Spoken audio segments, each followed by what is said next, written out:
Continuamos en Cátedra Médica. El día de hoy vamos a iniciar una serie de programas en busca de esta prevención, porque aquí nuestra prioridad es respetar la salud y como se acerca Semana Santa, pues vamos a traer temas de interés para que usted como audiencia se pueda educar y cuidarse de ciertas situaciones que se dan comúnmente durante el asueto de Semana Santa.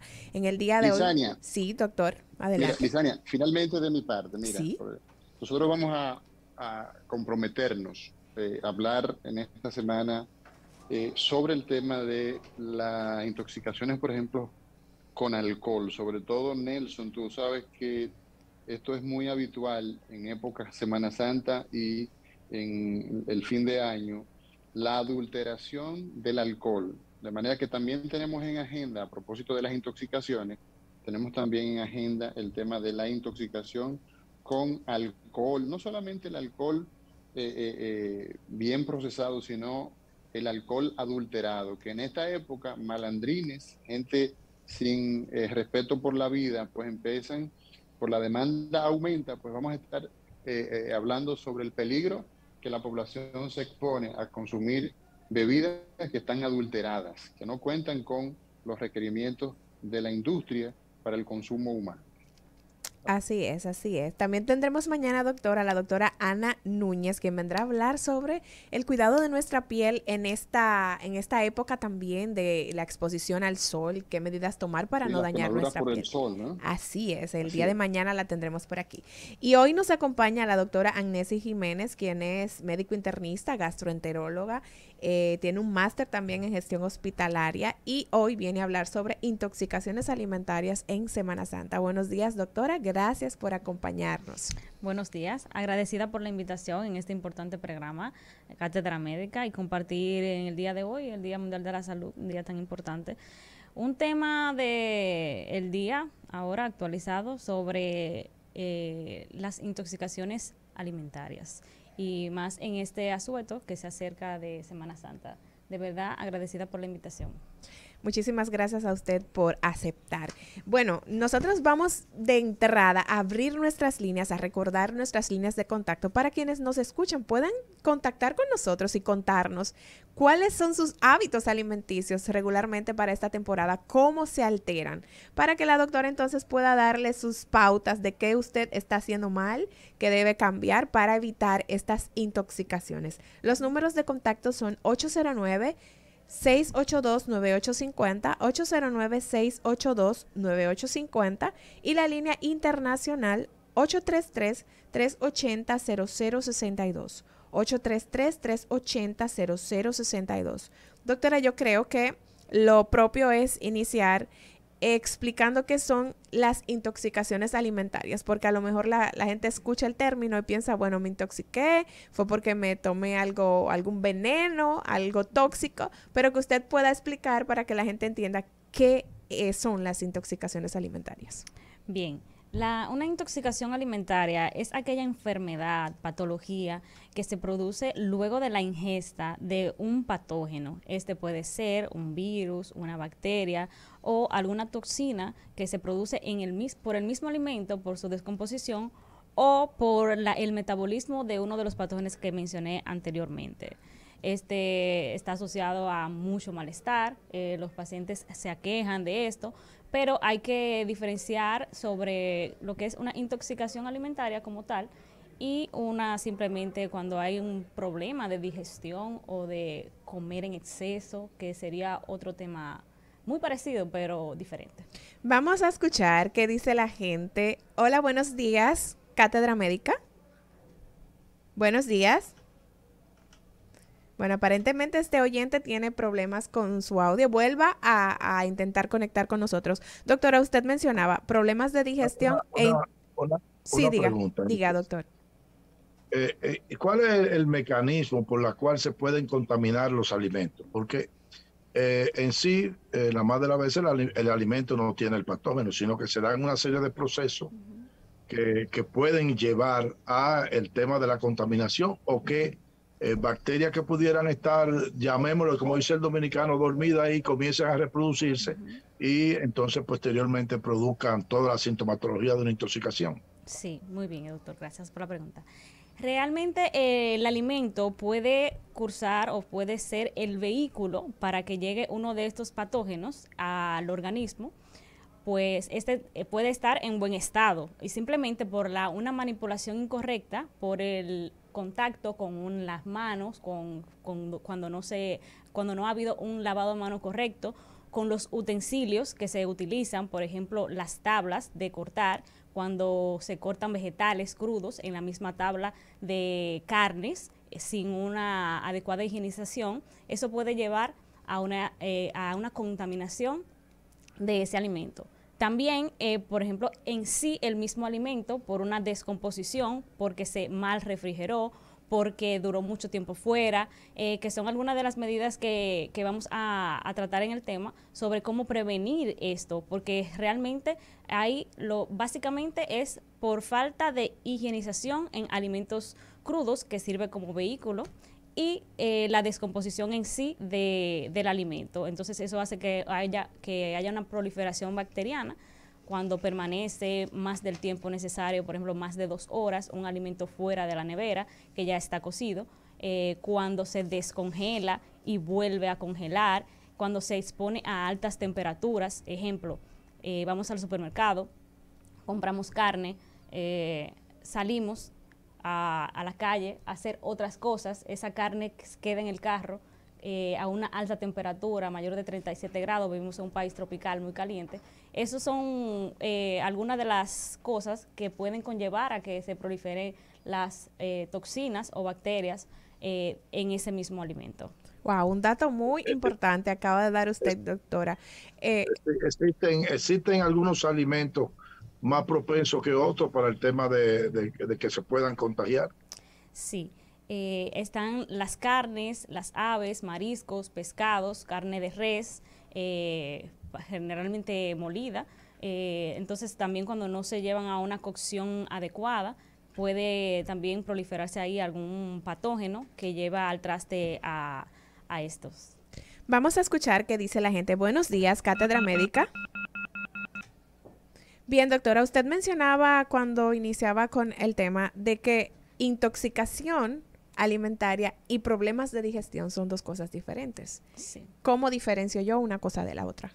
Bueno, generalmente cuando hay algún tema de una mala digestión, el paciente va a tener una historia anterior de algún síntoma digestivo, epigastralgia o dolor en el estómago, dolor en la boca del estómago, sensación de plenitud, que van a conllevar en algún momento, si hay una ingesta de una cantidad abusiva, vamos a decir, de algún tipo de alimento, pues va a tener sensación de plenitud, va a tener malestar general, entonces hasta ahí. Pero cuando hay una intoxicación alimentaria, ya hay otros síntomas agregados, además de la historia reciente de haber ingerido algún tipo de alimento que no se sabe, que no es segura su procedencia, vamos a decir, que entonces en ese caso ya van a estar otros síntomas, por ejemplo, la fiebre es algo que nos puede diferenciar mucho cuando estamos frente a una intoxicación, la intensidad del dolor abdominal, que va a ser un dolor abdominal tipo cólico, que generalmente va a llevar al baño al paciente, que después de esto puede mejorar para volver a reaparecer. Bien, vamos a escuchar esta llamadita. Buenos días, Cátedra Médica. Qué bueno ese tema para esta época del año. Gracias. Quiero hacer 2 preguntas. 1, ¿cuál es la mejor hora para comerse la habichuela con dulce? Les digo, después de un sancocho, una habichuela con dulce como que es muy pesado, y usted sabe que el sancocho en Semana Santa, fuera de su casa, eso es lo más usual, un sopión, una cosa de eso. Y la otra es, mire, yo cocino habichuelas, ¿verdad? Yo las hablando, y una parte la dejo para moro y otra parte la dejo para habichuela normal. Entonces, ¿qué pasa? Yo lo que hago es que la meto en el freezer, desde que están frías la meto en el freezer para yo poder, porque si no, yo ablandar todos los días y luego sazonar habichuela, eso no es fácil. Sí, muy interesante. Le escucho. Gracias. Gracias a usted por su llamada. Bueno, con la primera pregunta con respecto al horario de comer las habichuelas con dulce, que sabíamos que ese tema, ese alimento no podía faltar por en esta supuesto. conversación. hablamos de Semana Santa, hablamos de habichuelas con dulce. Y es uno de los tópicos que causan muchos síntomas digestivos y aquejan al paciente en estos días. Entonces, realmente con el horario de las habichuelas, el tema está más bien tanto en el horario como en la cantidad. Porque el horario recomendable sería que no sea cerca de la noche o cerca del horario en que se va el paciente a dormir, que sea de día, puede ser como un postre, ¿verdad? Después del almuerzo. Y eso va a pasar, va a tener el cuerpo el tiempo para hacer la digestión adecuada de esto. Pero el otro punto que decía es la prudencia y la moderación con la cantidad. Sabemos que si bien podemos digerir este postre que nos encanta, la habichuela con dulce, está muy complementado. O sea, tiene habichuelas, tiene leche condensada, tiene batata. O sea, es una sobrecarga de carbohidratos. Entonces, la recomendación es limitar, o no limitar, sino saber qué porción de la comida vamos a comer y qué porción de las habichuelas. Porque sí, nuestro cuerpo, si está en un estado funcional de homeostasis, puede digerir eso, pero es la cantidad que tomamos o que comemos. La puso difícil, ¿verdad, doctor Nelson? La puso difícil. La gente no quiere comer poca habichuela con dulce en Semana Santa. Y repetir. Yo soy de la poca gente que no le gusta la habichuela con dulce. No le gusta, bueno. Claro. No sé en qué época de mi vida dejó de gustarme eso. Yo tengo años que no como habichuela con dulce. Ni arroz con leche, ni maíz dulce. Nada de eso. Aquí dice Isidro que él está igual que usted. No. Bueno, pero ya pasó esa. Es algo importante, doctora, también, como usted muy bien lo señala, que es la carga, es habichuela con dulce y la carga de azúcares que tiene eso. Así es. Entonces, una carga muy grande de azúcar también genera en el intestino pues un proceso de ósmosis, una hiperconcentración de atracción de líquido y como consecuencia pueden tener diarrea, sin que necesariamente no sea una diarrea infecciosa, sino una diarrea, digamos, hiperosmótica, así se llama. Exactamente. Vamos a seguir escuchando a nuestra audiencia. Buenos días, Cátedra Médica. Buenos días, bendiciones y salud para todos. Amén, igual. Hay algo que yo tengo 6'7", ¿verdad? De edad. Y la esencia de la habichuela con dulce como tal se perdió hace muchos años. La doctora acaba de decir algo que es 100% o 1000 por 1000. La sobrecargan de cosas. Tú no tienes por qué, si le pusiste un coco rallado. Coco también. Sí. Entonces te ponen una lata de leche de coco, una de leche condensada, una de la otra leche de marca. Entonces sobrecargan el exceso de azúcar, el exceso de batata. Antes se hacían como de una forma sencilla y la gente no tenía como tantas consecuencias. Además la cantidad. Y yo soy como el doctor. Yo hace tiempo que le perdí el gusto a la habichuela con dulce. Ya yo no la como tampoco. Pasen buen día. Gracias.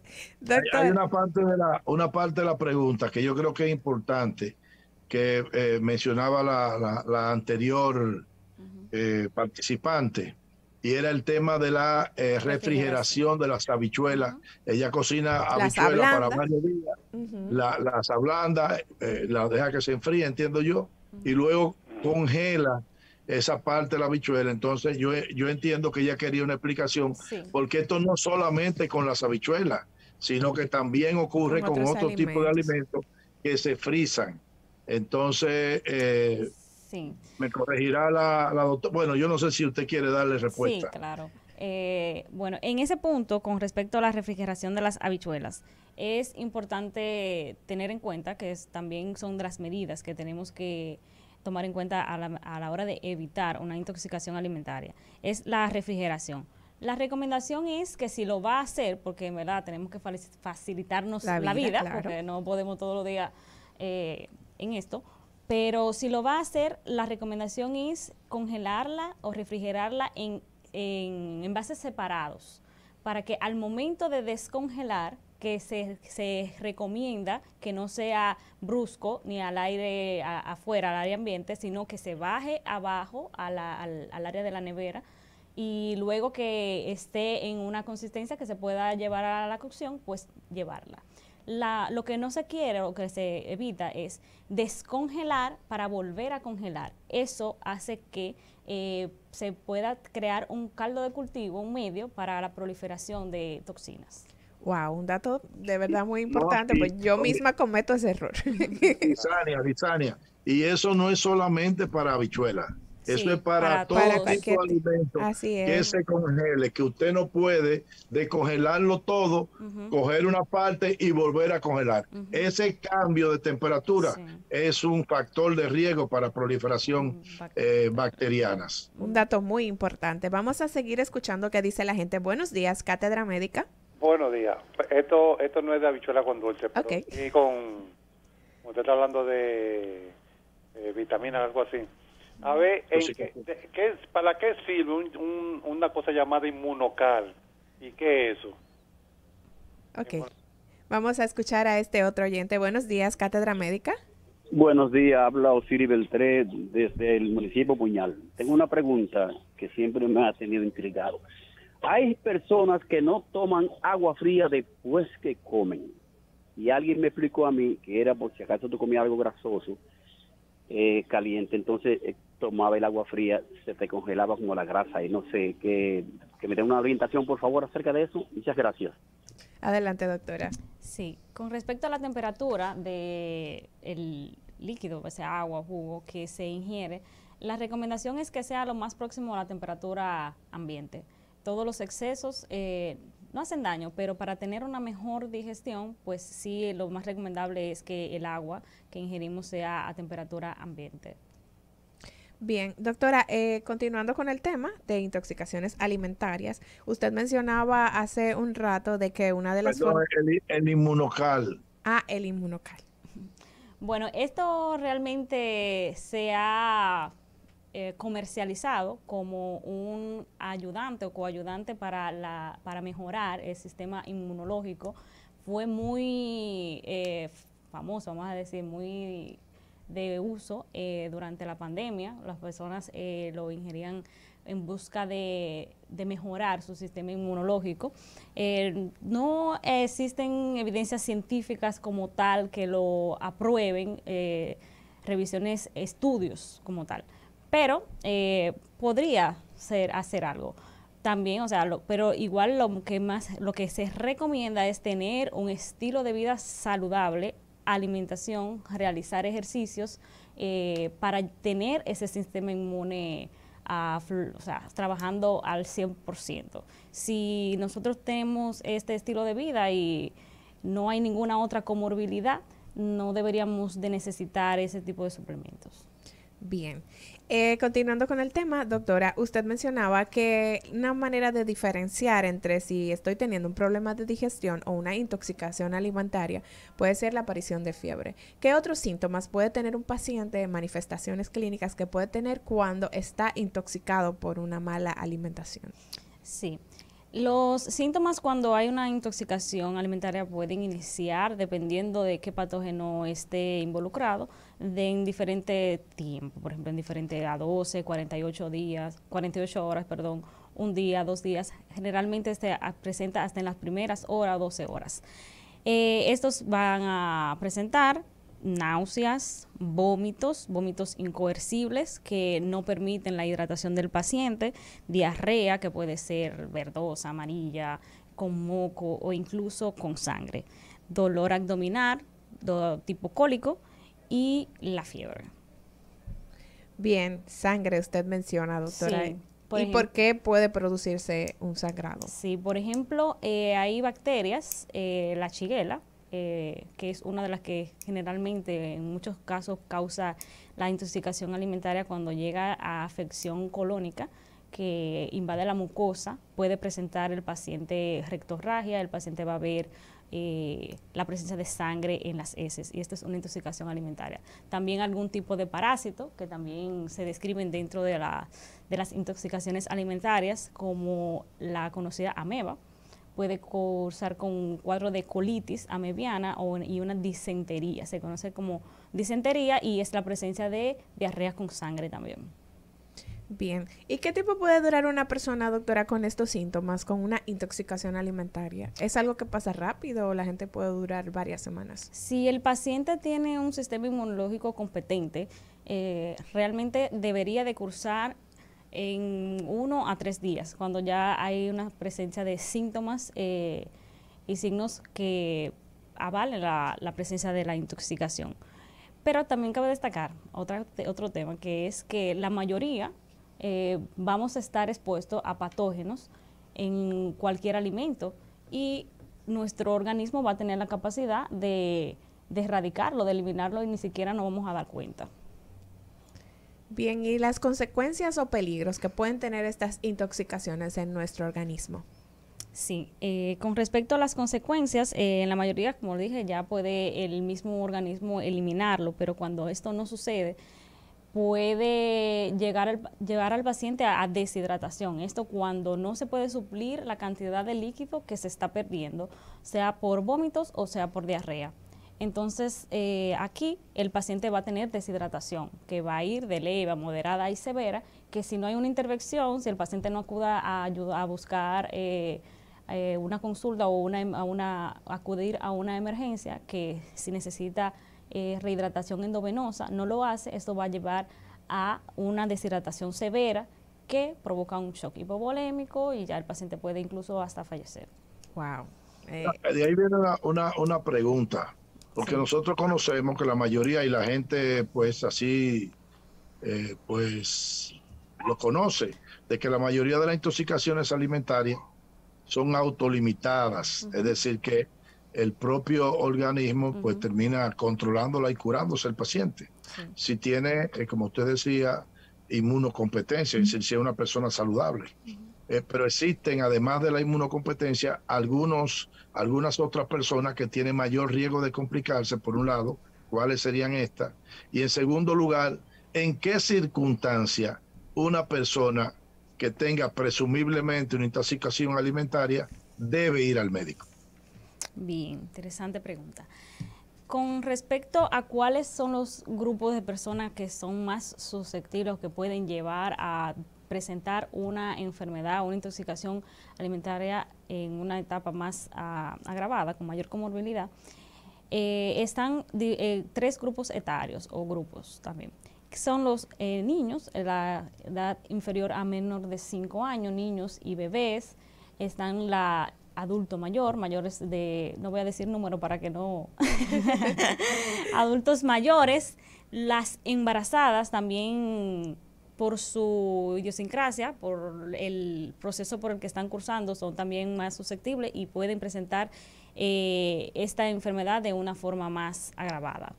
Y las personas inmunodeprimidas, que son aquellos que tienen una enfermedad crónica como diabetes, otras comorbilidades, pacientes con síndrome de inmunodeficiencia adquirida, SIDA, pacientes con cáncer que están en tratamiento inmunosupresor, ya sea por este o por otra patología.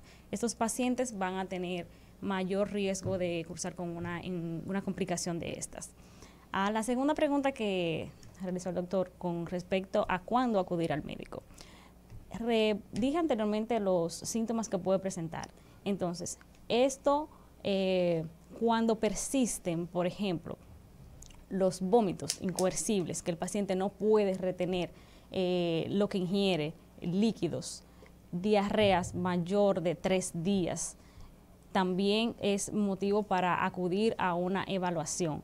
La presencia de fiebre hace también un llamado a la atención a la población para acudir a una evaluación, así como también la presencia de sangre en las diarreas.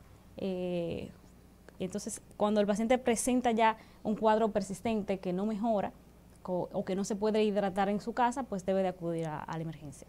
Bien, hoy estamos hablando con la doctora Agnesis Jiménez. El tema de hoy es intoxicación alimentaria, en vista de que se acerca Semana Santa y pues nos volvemos un poquito más comelones. Usted puede comunicarse con nosotros a través del 809-682-9850 y la línea internacional 833-380-0062. Vamos a ir a una breve pausa y enseguida vamos a regresar con más información aquí en Cátedra Médica. Cátedra Médica, porque la salud merece respeto. Cada día usted tiene una cita